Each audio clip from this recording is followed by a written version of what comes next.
To ease the supply shortage of maize and lower its costs through duty-free imports would not work, and that prices would not come down. To ensure the subsidy is passed on to consumers, the government would have to agree with the traders on a formula on various margins and costs. Such negotiations have failed, as was expected. Further, if importation is to lower the market price of maize, the volume of imported maize would have to be massive. Reports indicate that not many importers took the offer. The net effect is that the price of unga has not come down. Instead, they are set to rise again. Because Kenya Kwanza essentially sees Kenyans as its beast of burden, even this darkening scenario has not been able to persuade the regime to seek middle ground on the finance bill. We restate that for Azimio, this bill remains a big no and no. There is unanimity over its rejection. It is our position that this bill does not qualify as a just tax system. Yes, the country is ripe for tax reform, but this is not one of them. This proposal does not lead to distribution of income. It does not combat poverty. Instead, it seeks to manufacture and distribute poverty.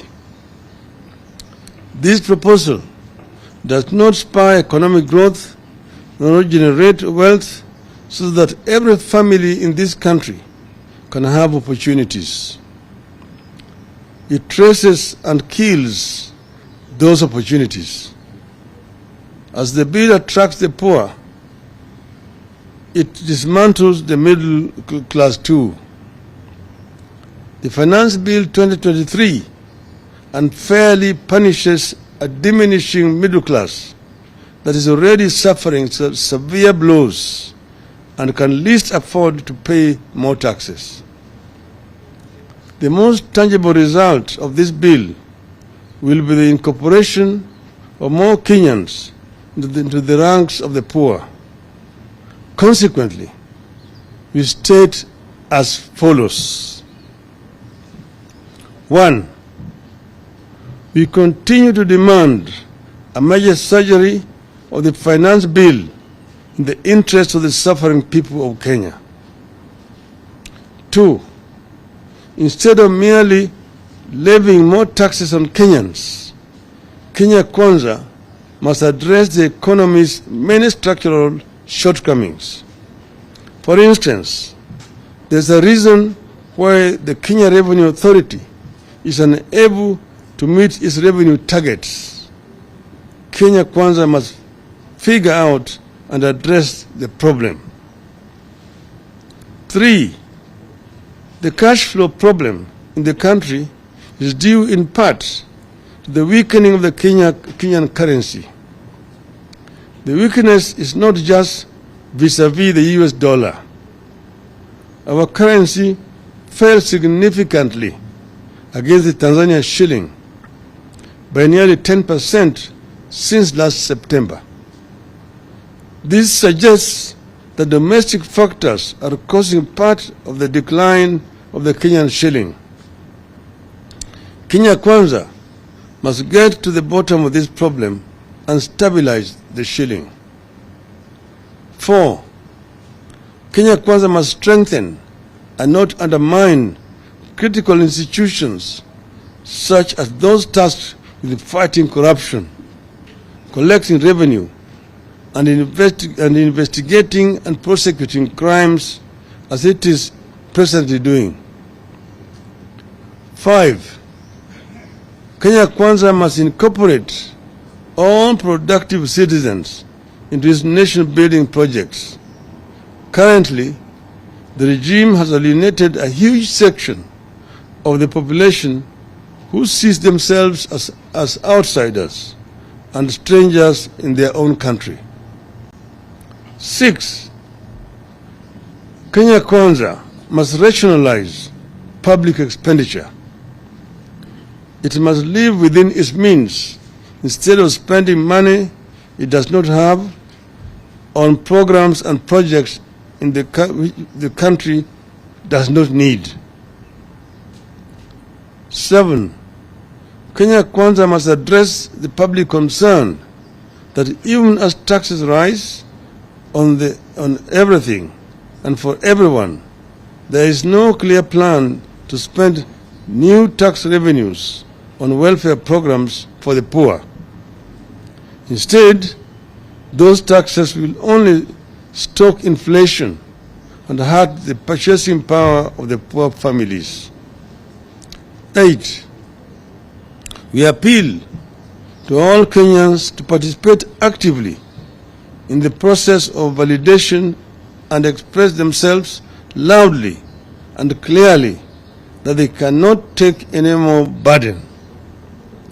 We equally encourage our people to lobby our elected leaders to stand with the people on this matter. Punda imechoka. 9.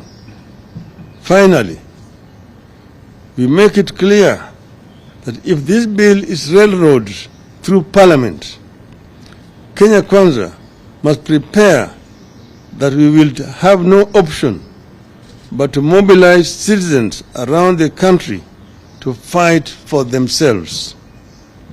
We will have no option but to mobilize all the social sectors and take all the necessary political actions to stop this blow and burden.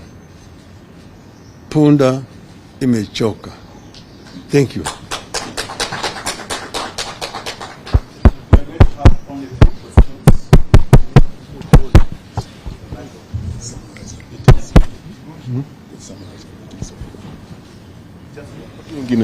Tumesema kwa muhtasari ati wiki jana sisi kama Azimio la Umoja One Kenya tuliongea juu hii mswada ya ushuru ambayo imechapishwa na serikali ambaye sasa iko kwenye lengo la kiwango ya kuzungumzia na wananchi. Tulisema hii mswada itaumiza Wakenya wengi zaidi. Manake wakati huu uchumi wa Kenya inaugua. Wengi wa Kenya wamefukarishwa na hali ya uchumi iliyoko. Wengi wa Kenya wamekosa kazi. Na hata mabiashara katika taifa letu wako na shida mingi zaidi. Bidhaa ambayo wanatafuta, yani raw materials kutoka nje, bei yao iko juu. Hali ya ushuru wakati huu tayari iko juu zaidi kwa wafanyabiashara. Kwa hiyo tumesema kupandisha ushuru wakati huu ni kuongeza mzigo kwa Wakenya wengi zaidi. Tumesema Wakenya hawawezi kuvumilia tena mzigo zaidi sasa. Na tukahimiza serikali tuchukue hatua tofauti. Kuna njia mingi ya kuua paka. Paka kama imekuwa paka mwitu inakula vifaranga, inaweza kuuliwa. Unaweza kuchukua kamba uweke kwa shingo, unaweza kuweka kisu, unaweza kuchukua paka vile vile ukapiga na nyundo. Vile vile unaweza kuchukua paka ukawaingiza kwa gunia, ukaweka jiwe, peleka mtoni, uzamishe huko.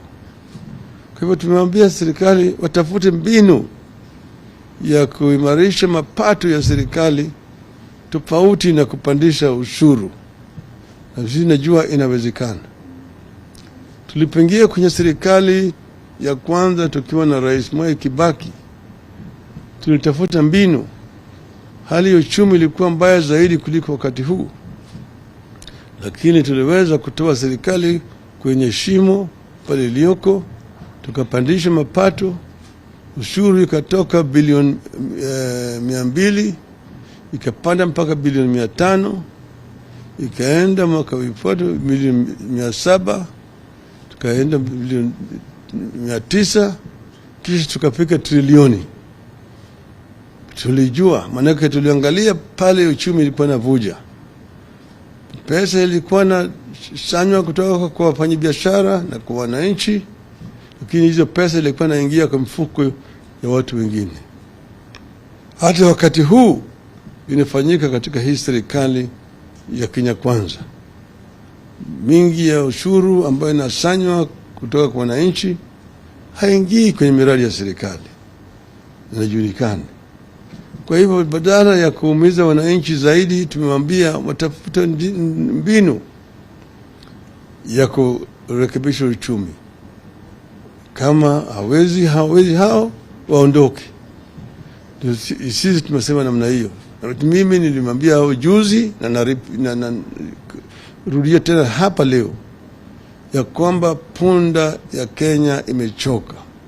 Ukizidisha hii mzigo, punda itarudisha, itatupa chini na wafanye yale ambayo wanataka kufanya. Sisi kama Azimio tumesema tunataka Wakenya wakati huu ya kutafuta maoni yao wajitokeze kwa wengi, jamaa wakija karibu na waende watoe maoni yao, waambie jamaa ya kwamba sisi tumekataa, hatukubaliani na nyinyi kwa kupandisha ushuru kila mahali. Lakini tumewaonya, maneno wamesema ati wapende wasipende. Hiyo lugha ambayo tulisikia wakati ile ya Nyayo, ati hii mswada itapita katika bunge. Kama wakithubutu kufanya hivyo, sisi kama Azimio tutakwenda pamoja na Wakenya na tutaleta Wakenya pamoja. Tutaambia Wakenya kwamba wachukue mamlaka mikononi mwao kulingana na fungu la kwanza ya katiba yetu ambayo imesema ati mamlaka katika Jamhuri ya Kenya iko mkononi ya wananchi wa Kenya. Wananchi wa Kenya wanaweza kutumia hiyo mamlaka moja kwa moja au wanaweza kupatia viongozi ambao wamechagua hiyo uwezo ya kuwakilisha. Kwa hivyo haya yote tutafanya. Na wasiseme kwamba hawakuonywa. Tunawaonya na wajukue hii kama ni onyo kali ya mwisho ya Azimio. Asanteni. My name is Obuya from Citizen. I have two. One on housing, one of the main contentious issues in the finance bill. The chairperson of the budget committee has been quoted saying that Kenyans will be able to get back their money plus interest after 7 years. What will be your take on this? Two, if you could possibly give us a progress in the bipartisan talks. If I want to invest, I must have a choice where I want to invest. I should not be forced to invest in this venture or this other venture. And if you're telling me that it is an investment, then you must tell me what kind of interest am I going to get out of it, so that I can make up my mind whether I want to take my money to the financial market, or I want to invest my money, put my money as a deposit in the bank to earn an interest. But there must be a choice. There must be consultations. Kenyans have not been properly consulted before these measures are being introduced. And they're now being introduced and they're being told, irrespective of what you say, these things are going to pass. In other words, the kind of consultation they're talking about is useless. It's fruitless. The second question you asked is... Yes, bipartisan talks, we've received a progress report from our team, and they're saying that they have made some progress. They're going to continue next week. There are issues which are very critical, which we give a deadline of 30 days. That those within 30 days, we must have a solution. This includes the cost of living, the cost of essential commodities like unga, oil, cooking oil, the price of electricity, school fees, and so on. Secondly, the issue of server, the forensic audit of the server. There must be a solution to it within these remaining days. Then the other one is a guarantee and assurance that there will be no interference with all Azimio-affiliated political parties. And you said that, for example, they must not continue to interfere with the Jubilee political party. They must give us an undertaking that they will not interfere. For example, the Jubilee's General Assembly or Convention is scheduled to take place on Monday next week, the 22nd. These are some of the issues that we have raised. Okay. All right. My name is Emmanuel To from KTN News. I have two questions. One, the president yesterday cracked the whip at KEMSA. Huh? I'm here, Baba niko hapa. I'm here. Nachunga camera. So, yesterday the president cracked the whip at KEMSA, firing the PS and some members at KEMSA. Do you think, what is your take on that? KEMSA, Kenya Medical Supplies Authority. What's your comment on that? Is the government committed to fighting corruption? Number two, on Sunday and Saturday we saw you with the president in Nyandarua, in Kasarani, and in Nyayo. You had a busy weekend with the president. Does it affect your watchdog role as oversighting the government, and are you planning anything? Thank you. First question is the first question is on KEMSA. KEMSA. Now, KEMSA issue, these are all these issues we talked about, issues of corruption. The government is actually reacting. They're reacting to a very major issue. I don't think that this is the only scandal that they have in KEMSA. I think within a short period of time, you're going to be seeing hemorrhage in this government. But then, you see, you have a government should be run as a government. You have ministers who are charged with these responsibilities. Why are we not seeing ministers? Why is the president the one coming up with the key policy issues in respective ministries? The other day, the president was talking about student loans with the permanent secretary, and there was no minister. And that is in the State House. A major policy statement on education should come from Minister of Education in his ministry. If there's a scandal in KEMSA, there should be Minister for Health, or even there's a permanent secretary for health system, medical services. This other one here is just PS for public health. So it raises more questions than it answers. What the so-called surgery in the ministry. Okay. The other one is we were in Nyandarua. We went there, Jamini village, for the funeral of Hayati Field Marshal Mukami Kimathi.